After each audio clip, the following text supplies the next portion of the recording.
मोने यांनी काल एक आक्षेपार्ह पोस्ट केली आणि त्याच्याच विरोधात आज पुण्यामध्ये हे सगळे तृतीयपंथी जे आहेत ते एकत्रित येऊन जे आहेत ते आक्रमक झालेले पाहायला मिळत आहेत। तृतीयपंथी हक्क अधिकार समितीचे आपल्यासोबत काही समन्वयक आहेत, त्यांच्याकडनं जाणून घेणार आहोत एकूणच काय मागणी आहे तुमची, का तुम्ही हे आंदोलन करता। काल नितेश नारायण राणे यांनी त्यांच्या फेसबुक आणि त्यांच्या ट्विटर अकाउंटवर उद्धव बाळासाहेब ठाकरे यांच्या विरोधात पोस्ट करत असताना हिजडा समुदायाचा अर्थात तृतीयपंथी समुदायाचा अपमान होईल अशा पद्धतीने शब्दाचा वापर केला। नितेश नारायण राणे यांची ही वृत्ती कायमची आहे आणि अशा पद्धतीने त्यांनी भूमिका घेणं किंवा हिजडा समुदायाचा अपमान होईल लोकप्रतिनिधी म्हणून ते बेजबाबदार पद्धतीने बेतावल वक्तव्य आजच्या त्यांच्या लाईव्हमध्ये देखील करतायत। या विरोधात आम्ही नवी पेठ पोलीस स्टेशनमध्ये त्यांच्या विरोधात गुन्हा नोंदवतोय आणि हे देखील की नितेश नारायण राणे यांनी माफी जरी मागितली तरी ते जिथे दिसतील त्यावेळी त्यांच्या तोंडाला काळं फासल्याशिवाय आम्ही राहणार नाही। खरं तर आपण जर पाहिलं तर या ठिकाणी त्यांनी जोडे मारून जे आहे तो निषेध व्यक्त केलेला आहे। एकूणच अशा प्रकारचे जे नेते आहेत तेच अशा प्रकारचं वक्तव्य करतात। काय मागणी आहे तुमची यांच्यासाठी? नमस्कार, मी निकिता मुख्यदल तृतीयपंथी हक्क व अधिकार संघर्ष समितीची मी आंदोलन समन्वयक आहे। काल बोलत असताना माजी मुख्यमंत्री उद्धव बाळासाहेब ठाकरे यांच्याबद्दल बोलत असताना नितेश राणे यांनी हिजडा या नावाचा शिवी म्हणून उल्लेख केलेला आहे। तुमचं काय राजकीय वादविवाद असतील तर तुम्ही त्या प्रकारे ते बोलून सोडवायला पाहिजेत। या ठिकाणी हिजडा या नावाचा शिवी म्हणून वापर करण्याचा तुम्हाला अधिकार कोणी दिला?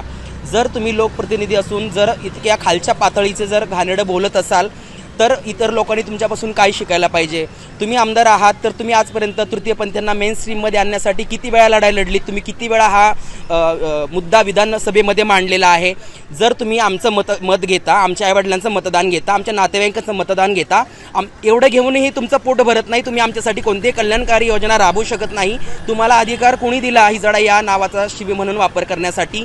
नेहमी स्वतःला मर्द मर्द मर्द म्हणता म्हणता कुठेतरी तुम्ही स्त्रियांनाही नीचपणाचा दर्जा दाखवत आहात आणि त्यातल्या त्या तृतीयपंथी समाजाला तुम्ही घाणेरड्यापणाचं तुम्ही लोकांसमोर रिप्रेझेंट कर। तुम्हाला लाज वाटले पाहिजे स्वतःला मर्द म्हणताना।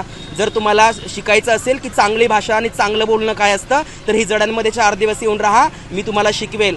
आणि गुन्हा तर आम्ही दाखल करणारच आहोत, पण जिथेही नितेश राणे दिसतील तिथे त्यांच्या तोंडाला काळं फासले जाईल। या गोष्टीचा त्यांनी आता विचार करावा।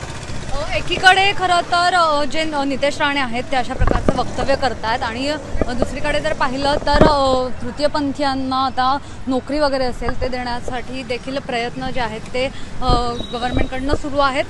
कसं बघतं याच्याकडे? आता यानंतर काय भूमिका असणार आहे? तर आमची भूमिका ही आहे की आता आम्ही माझं नाव रीरावत आहे आणि माझी भूमिका ही आहे की आम्ही आता पोलिसांमध्ये जाऊन एक तक्रार नोंद करणार आहोत आणि आम्ही त्यांना कोर्टात खेचणार आहोत।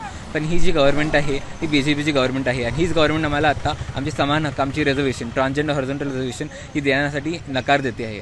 आम्हाला म्हणत आहे की 50% रिझर्वेशनच्या वर जाईल। सुप्रीम कोर्टचा तो लिमिट ठेवला आहे रिझर्वेशनसाठी, पण जेव्हा मराठा रिझर्वेशन होती तेव्हा नाही केलं त्यांनी, तेव्हा म्हणले नाही की 50%च्या वर जाईल करून। पण जेव्हा आमच्या समाजासाठी आम्हाला सुप्रीम कोर्टाने 2014मध्ये हक्क दिला रिझर्वेशनचा त्यासाठी, तर ही सरकार आमच्या पूर्ण विरोधात आहे आणि त्यांचा ट्रान्सफोबिया हा दिसून येतो आहे की किती घृणा करतात ते आमच्या विरोधात आणि ते आमच्या ओळखीला एका शिव म्हणून वापरतात, कारण की ते आम्हाला एक समान महाराष्ट्रीयन म्हणून बघत नाहीत करून। आपण जर पाहिलं तर तृतीयपंथीय जे आहेत त्यांच्या नावांना वेगवेगळं हे करून शिवीसारखं जे आहे तो वापर केला जातो आणि याच्याच निषेधार्थ आज हे सगळे तृतीयपंथीय जे आहेत ते एकत्र येऊन निषेध करतात। पुण्याहून मोनयनपुरे, पुणे.